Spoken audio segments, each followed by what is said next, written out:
The quiet evening atmosphere was shattered by the flashing red and blue lights in Joy's rearview mirror.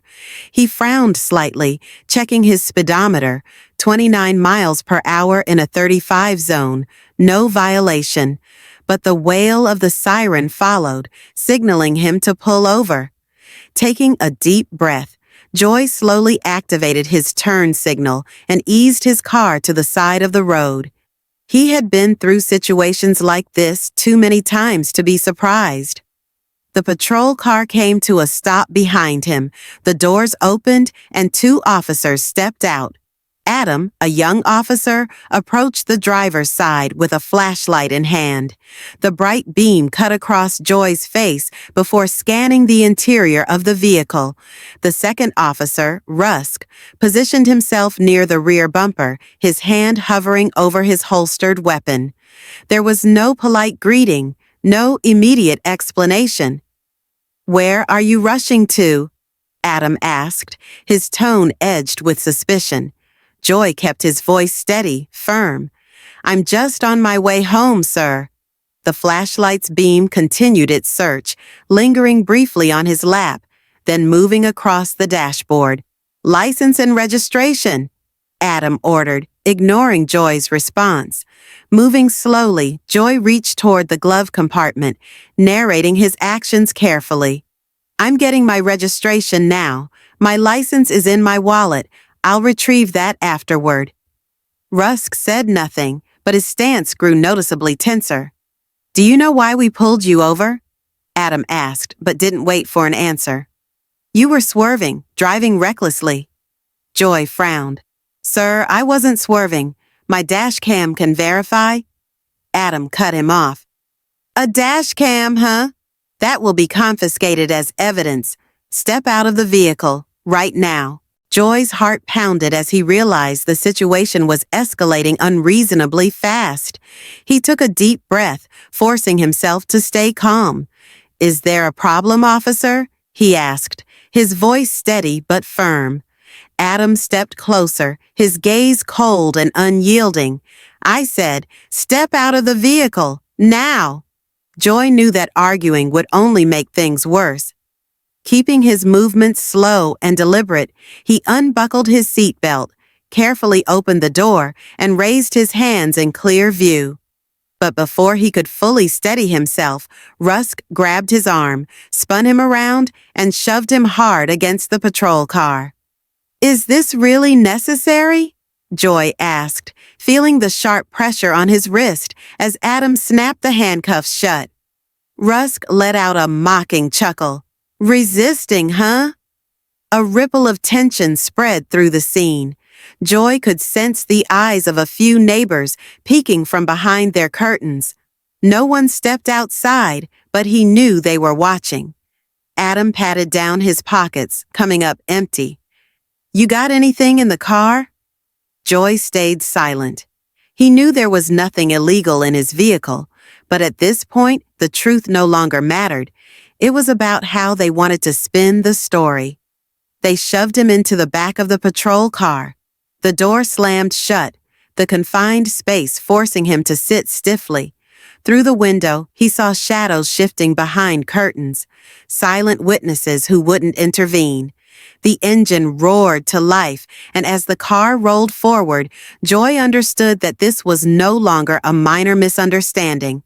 This was blatant abuse of power. What they didn't know was that the man they had just arrested wasn't someone who would go down without a fight. The patrol car vibrated slightly as it rolled down the quiet street. Joy sat silently in the back seat, his wrists still marked with red welts from the tight handcuffs. He stared out the window, watching the familiar streets fade behind him. Outside, life continued as usual. But inside this car, he was facing a clear abuse of power. Up front, Adam drove while Rusk flipped through Joy's documents, smirking. "Who do you think you are, driving around this late at night?" Joy met his gaze in the rearview mirror, his expression unwavering. "I'm just a man on his way home." Rusk chuckled mockingly. "Oh, I've heard that one before. Let me guess. You're some successful businessman, or maybe a model citizen, a teacher? Joy didn't respond. He knew that any words he spoke now would be meaningless to them. Adam glanced into the mirror, raising an eyebrow. You seem pretty calm. Guys like you usually react differently. Joy took a deep breath, keeping his voice level. I know my rights, and I also know you're abusing your authority. The air in the car grew heavy with tension. Rusk scoffed, twisting in his seat to face Joy. Smart guy, huh? We'll find something. People like you always have something to hide. Joy didn't respond. He simply waited. Because what these officers didn't know was that the man they had just arrested wasn't just another helpless victim. He was someone with far more power than they realized. The truth begins to unfold. The air inside the holding cell was cold, the harsh glow of fluorescent lights casting long shadows across the gray concrete floor. Joy sat upright on the metal bench, his expression unreadable, but beneath the surface, he was calculating his next move.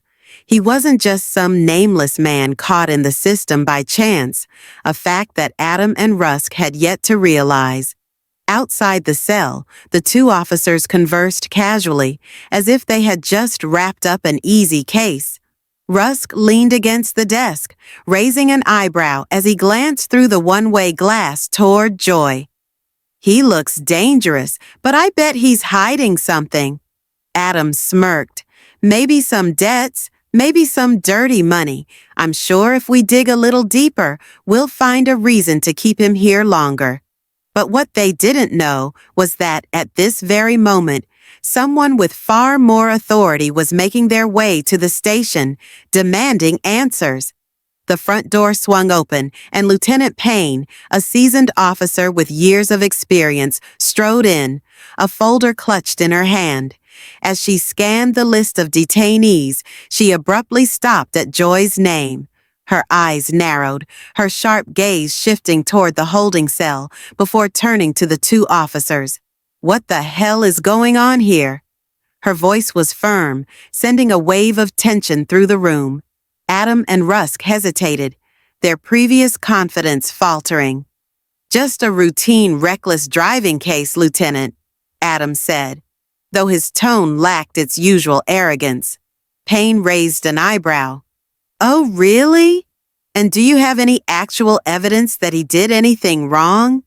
Silence. This was the turning point, the moment that would unravel everything they thought they had control over, and soon they would regret every choice they had made that night. The truth comes to light. Joy sat silently in the holding cell, his gaze sharp yet composed as he observed everything around him. He didn't rush to react or explain. He knew the truth was about to reveal itself. The long hours in custody didn't shake him. Instead, they gave him time to assess the situation carefully. Outside, Lieutenant Payne stared at the case file in her hands. The details on the pages didn't align with the story Adam and Rusk had reported. Taking a deep breath, she lifted her gaze, eyes cold and unwavering as she turned toward the two officers. Did either of you check his dashcam footage? She asked, her voice calm but carrying an unmistakable edge. Rusk avoided eye contact, while Adam merely shrugged. We haven't had time to review it yet. That was the last straw for Payne. Haven't had time? Or are you avoiding it because you know it will expose your lies? A tense silence filled the room. Payne gestured to another officer, ordering them to retrieve and play the dashcam footage from Joy's car. As the screen flickered to life, the atmosphere in the precinct shifted.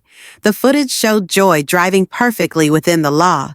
No reckless swerving, no violations. But more damning than that, the audio recording from the patrol car caught every word exchanged between Adam and Rusk. A guy like him must be hiding something. If we can't find a reason to arrest him, we'll just make one up.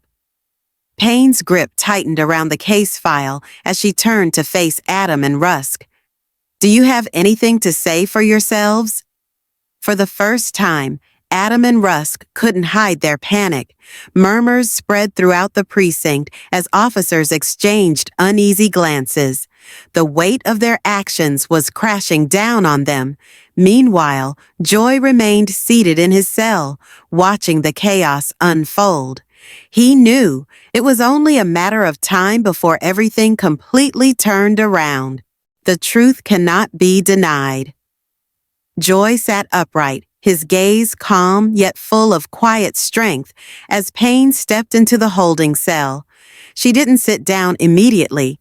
Instead, she stood there, studying him as if trying to understand the man before her. Neither of them spoke at first, but the room carried an unspoken tension, heavy and charged. "We reviewed your dashcam footage," Payne finally said, her voice measured but firm. "What you said was true, and what they said was not." Joy showed no surprise. He had known the truth from the moment he was pulled over. But what he had been waiting for was the response from the very system he was working to reform. Payne set a tablet down on the table, its screen still displaying the footage from the patrol car. The voices of Adam and Rusk played clearly. "I swear, guys like him are always up to something. If we can't find a reason to arrest him, we'll just make one up." Payne sighed, rubbing her temple before continuing. These words were recorded, and they won't just cost them their authority. They could cost them their entire careers. Joy slowly rose from his seat, his expression unchanged, resolute and steady, just as he had been when they first handcuffed him. "So, what are you going to do now?" he asked, his voice even. Payne held his gaze for a long moment before responding. "I'm going to handle them the right way." It was then that Joy allowed himself a faint smile, not out of satisfaction or pride, but because he knew true change had begun. In Joy's warning. After leaving the holding cell, Joy didn't go straight home. Instead, he drove to the police station, knowing that things could not continue as they had before. As he stepped through the front doors, all eyes turned to him, some filled with confusion, others tense, and some even laced with shame, but none of it deterred him. Payne was already waiting in her office, a file resting on her desk. "I've ordered the immediate suspension of Adam and Rusk while an internal investigation is underway," she stated, her tone firm. "But you know this won't stop here." Joy nodded. He didn't expect change to happen overnight, but he also wouldn't allow things to continue unchecked. When he walked into the conference room, where a group of officers had already gathered, Joy stood tall, scanning the room. No one spoke. No one dared to meet his gaze. "What happened to me last night was not an isolated incident," Joy began, his voice steady yet commanding. "It's a symptom of a much bigger problem, and if any of you think this doesn't affect you, think again." His piercing gaze met each officer's eyes, one by one, as if assessing their very character. "We are here to protect and serve, not to abuse power. If any of you cannot uphold that principle, then the door is right there." The room fell into a heavy silence. Joy's words weren't just a warning. They were the beginning of an unavoidable change. Joy changes the system. After the tense meeting at the police department, Joy didn't waste time. He knew that firing Adam and Rusk was only the first step. To create real change, he had to lay the foundation for a new culture, one built on accountability and fairness. He began by implementing a strict training program on professional ethics, requiring all officers to undergo mandatory courses on bias and abuse of power. These training sessions weren't just for show. They came with assessments and real-world evaluations. Anyone who failed to meet the new standards would have no place in the department under Joy's leadership. Additionally, Joy directed Payne to oversee the launch of a stricter internal monitoring system. Complaints from citizens would no longer be ignored, but fully investigated. An anonymous reporting system was introduced, allowing honest officers to report misconduct without fear of retaliation. But Joy's biggest impact wasn't just within the police force. He began organizing community meetings, listening to people's concerns and opinions. Once a week, he personally visited neighborhoods, ensuring that the police force was no longer a symbol of fear, but a true service to the people. Gradually, the changes started to take effect. Dedicated officers felt encouraged and empowered, while those who thrived under the old system began to feel the pressure. Joy wasn't just cleaning house, he was rebuilding the entire system from the ground up. The lesson from Joy's story. Joy's journey is a powerful reminder that power and responsibility must always go hand in hand. When faced with injustice, remaining silent or compromising only allows corruption to fester. He proved that changing a system full of abuse requires courage, determination, and an unwavering commitment to justice. True reform isn't just about big decisions, it's about the small, everyday actions, listening to the people, upholding professional ethics, and removing individuals who tarnish the reputation of an entire institution. This story also emphasizes that a person's worth isn't determined by their appearance or rank. What truly matters is their character and how they use their power to make a difference. In the end, respect and fairness are not privileges for a select few. They are values that everyone deserves. Thank you for watching. If you found this video interesting or enjoyable, please show your support by giving it a thumbs up. It really helps the channel grow and reach more amazing viewers like you. Don't forget to hit that subscribe button and turn on the notification bell so you never miss out on our future uploads. Your support means the world to us and keeps us motivated to create even better content for you.